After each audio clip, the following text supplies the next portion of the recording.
So understanding people motivation, the organizational structures, everything is giving me this base to be a successful program manager. Welcome to 20-Minute Leaders. Just sit back, relax, and learn from the leaders of today. It's a journey. Each one is different, unique, inspiring. Let's get started.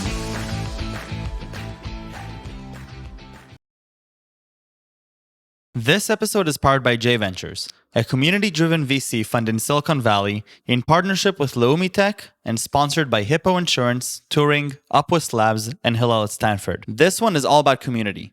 Meet Margarette Kesselman, co-founder and CEO of EvRiVenture and program manager at Applied Materials. Margarette is a program manager and entrepreneur with over 15 years of project management, sales, marketing, and consulting experience. She led program development initiatives and delivered multiple large-scale programs transforming businesses and operations, and founded a VR device startup. She holds a master's in sociology, helping to understand people's and organizations' needs. Margarette is leading a large Russian-speaking women in tech community where she is championing their growth and success. Margarette L. Kesselman, thank you for joining me. How are you? I'm great. Thank you for inviting me, Michael. How are you? Thank you for coming so late your time. I really appreciate it. I think one of the great and not great things about COVID is that both I get to talk to really amazing people, but it's weird time zones, and I really appreciate it. Margaret, I'd love to talk about your journey all the way from Bar-Ilan University. You consider yourself an anthropologist to working in the VR space, leading Russian-speaking communities wherever you are, really, and now also in Applied Materials. So take me back all the way to Bar-Ilan University, and why do you consider yourself an anthropologist? Of course, and I'll take you even one step before Bar-Ilan University. I immigrated to Israel when I was 11 from the Soviet Union. So Israel was my first big move, and after it, we moved another 5 times with my family. I decided to study sociology and anthropology as a basis of all the social studies. I actually wanted to be a criminologist, and then I changed my mind. Really? And I'm pretty happy that I did. Really, I'm attracted to either side of the law. Well, I prefer to stay on the right side of the law, obviously, but it always was like this dream of being able to investigate and find out clues and answers to everything. And I guess the profession that I choose for myself eventually is related to it. Right? I'm a program manager, and I always need to, also to plan, but also go back and look what happened, how did we get there, and I enjoy it every inch. Tell me a little bit about anthropology as a study or sociology as a study and how that is relevant to the role of a program manager. Of course. So sociology specifically is a study about people, about society. Also, part of it is to study about the organizations, different type of organizations. In our case, is the business organizations. Understanding people motivation. Some of the sociology also contain or tied to psychology, right? So understanding people motivation, the organizational structures, everything is giving me this base to be a successful program manager. As an anthropologist, what I like to do is first to observe, and then to interact, right? To be the part of this tribe or this team or this organizational structure, and that's how this anthropology is also tying up into my day-to-day work. Well, I love that. I have a great window here in Tel Aviv where I can watch what people are doing, and I call that people watching. I'd consider myself an anthropologist at this point. Definitely not at the concerning myself with the same questions that you're concerning yourself, but I can definitely see where the interest about society and about the behavior of people stems from.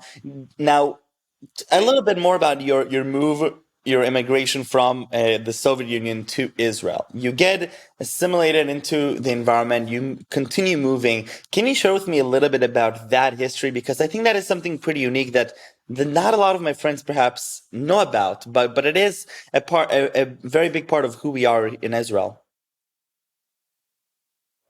Sure. I moved with my parents to Israel when I was 11, and we situated in Bat Yam.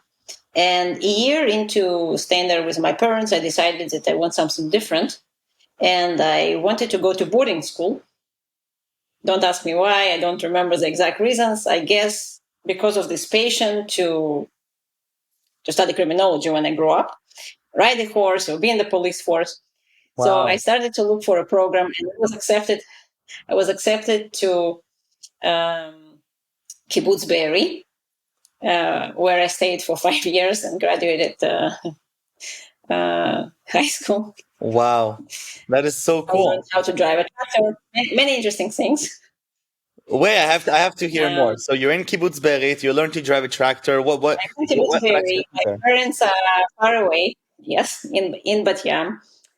So it's a different program. It's not Nale. It's called Aliyat Anor. Um, so we used to we had a school in the kibbutz. Last 2 years they forced us to go into regional school, but it was really fun because we had a lot of freedom for ourselves, and also we needed to work part of our week. It started from 2 hours a week, and then it was one day a week, so we only studied for 4 days instead of five. It also was part of the perk, or well, maybe today I look at it differently, but then it was really a cool thing to do. I'm sure. And yes, so I grew up in I consider myself as a kibbutznik in a way. That is so cool. I love that. And so this, the Russian part of you is something that you took with you along the way, right? Both with Bar-Ilan University, you worked as a Russian sector coordinator in Department of Representatives. You're also leading Russian-speaking communities and empowering Russian speakers also wherever you are. So tell me a little bit about these communities that you're leading, and why do you still go back to those same roots, and why spend that quality time on that? Of course, to the same roots. Okay, so I consider myself as a Russian Israeli American right now, and also I freely speak Hebrew. I grew up there and lived there for 20 years, and I speak some English. Russian is my mother tongue, and I read a lot. And well, now I think I read more in English than in Russian, but still, like, is my dominant language probably in relating to some aspects of culture. When I went to Bar-Ilan University, well, I had Israeli and I had Russian friends, and somehow some of my Russian friends convinced me to join there in the student association, and the roles that we could get there were related to Russian sector because we were in that fraction representing the Russian community. So it happened by itself. I also was my department representative, and it wasn't a Russian department. As a minor, I studied history, so I represented the history department. So it's not only about Russians. Um, Here in the US, again, somehow most of my friends are. I do have an American and ABC, American Chinese friends as well, but the majority is people like me. Those are Russian speaking Israelis. Very, Um, very cool. and one of my closest friends, she organized a group to help women to grow, and I quickly joined it. And right now I'm leading it and dealing with all the operations, hosting the events. And the idea was to see if there is a real glass roof or foreign women speaking one or two other languages, just starting their career from scratch in this country, can achieve high roles and become a CEO, become very successful entrepreneurs. And what does that So we mentorship decided to look like? see, Is it more of is the mentorship more peer to peer? Is it more informative through sessions? How do you actually go and make an impact on people and helping them on their journey? we have over 3,000 members on our Facebook page. So in the community, we have many members, so we cannot mentor all of them one-on-one. However, we do have different programs there.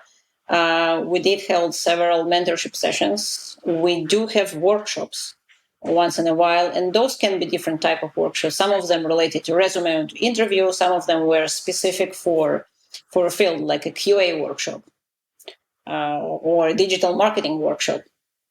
And another time, so we have fireside chats. So we just, sorry, we have panel interviews with successful people from a community, not only Russian speakers, but in many cases, they are Russian speakers just because we want to show and to prove to all the women in our communities that the sky is the limit.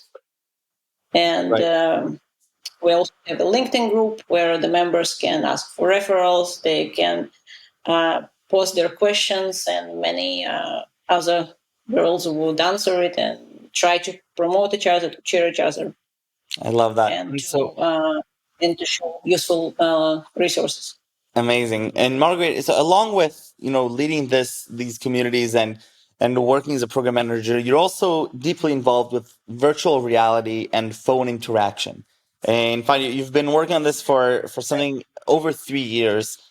Tell me a little bit about your perception behind virtual reality and phone integration, and how you actually started working on this product as a program manager and as a community leader.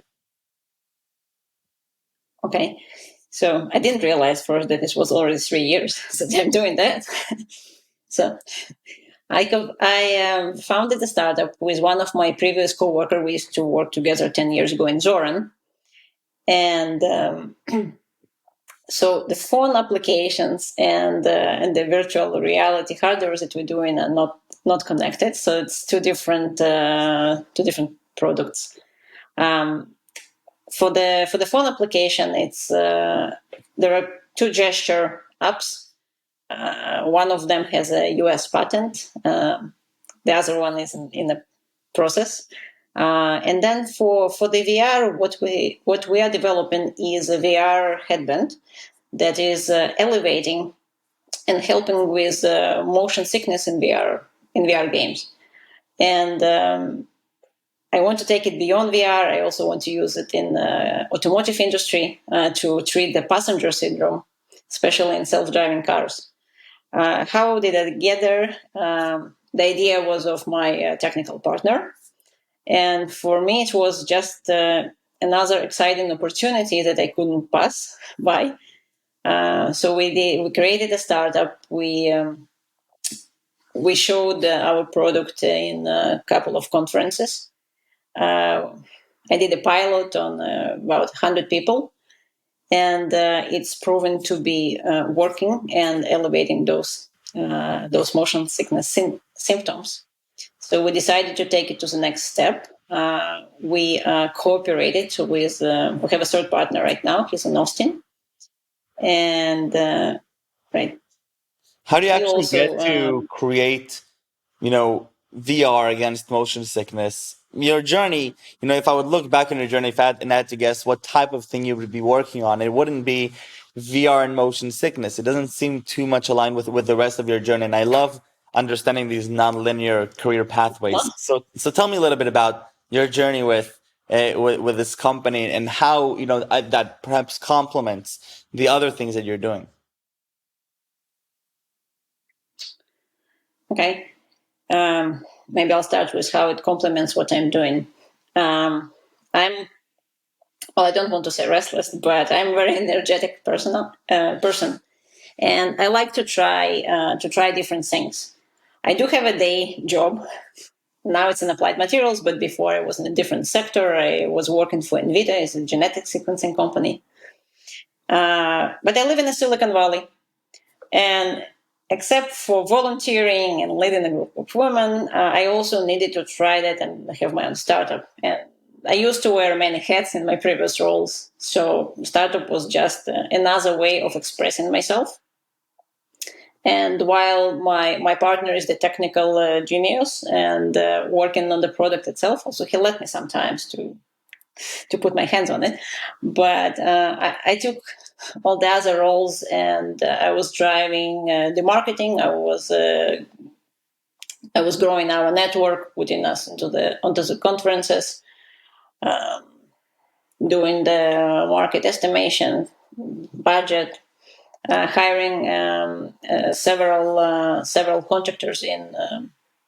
We have a few now in Russia to help us to grow. So Very, for very me, it cool. was just learning about other roles. And so now more about the program manager's role within Applied Materials. Like you mentioned, you had a bunch of different hats on the different companies. Today you're working with Applied Materials, and I've always been fascinated about the program manager's position. I don't believe that I had many on the show with this position, so I'd love to hear a little bit about your responsibilities. We started the show talking about how it relates back to anthropology and sociology and studies of people's needs. So I know that much so far, but what really is your responsibility as a program manager, and what kinds of questions do you concern yourself with on a day-to-day basis in a fantastic company like Applied Materials? Okay, so the project or program manager job from company to company, it can differ. In my current role, what my team is doing is transitioning products to low cost region. So you need to have a specification. You need to talk to a supplier. My team specifically is doing also supplier development. So I have a supplier I'm responsible for, and I need to receive a package of documents and maybe also a sample from one side of the globe and recreate the same in another side of the globe. How sociology or anthropology ties into it? Well, we work across regions, so we need to deal with different cultures. My supplier is in China, and the culture in China is not nothing like Israel or US. Uh, Previously, I also had a supplier in Korea. All those cultures are different. Their behavior, their processes.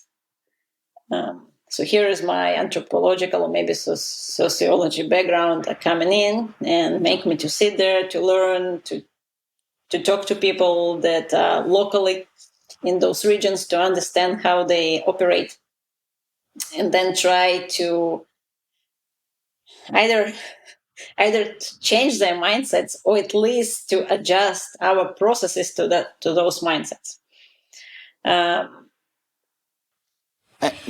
what my role or my job entails is to create a perfect, it's never perfect, but as much as possible project plan and stick to it. We are many times uh, limited in time by when we need to take something from one point and bring it to finish in another point. We are not we are actually tied in a budget. However, we don't really we don't track the EVP. So Not for what all is of usually those. the single biggest challenge that you would face as a program manager? You know, when I think of different positions, I always try to think, okay, what is the biggest, hurdle that you might have to overcome? So what would it be for a program manager? So as a program manager, you are responsible for many things. You are responsible for some of the for cooperation of the team members, right, and for the deliverables. But you're not necessarily managing those people. They're not always reporting to you, so you need to convince them many times. And the hardest thing is if you do have some authority, but it's not necessarily the one that everyone will just salute you and do exactly what you need and when you need it. And I think it's one of the biggest challenges is to make sure to understand if the people will do what they do and when you need it and with a decent quality. Working inside of the with people inside the company, maybe in different organizations, it may be challenging, but is achievable. Working with suppliers, a slightly different story, right? Because you don't really control them. So making people to do what you need without fully controlling them, I would say this is one of the biggest challenges.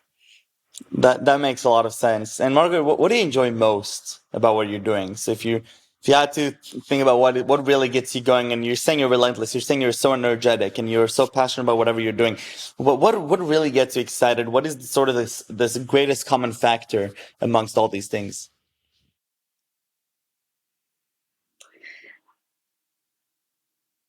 I can okay, few things. I don't like routine. So for me, working on different projects is fun. I Every time there is an opportunity to learn something new. So this is one of the main reasons I choose this profession.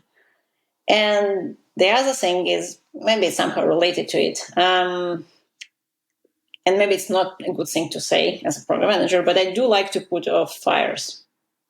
And it's every day it's a new charade. Every day you tackle a new problem, and finding a solution to it.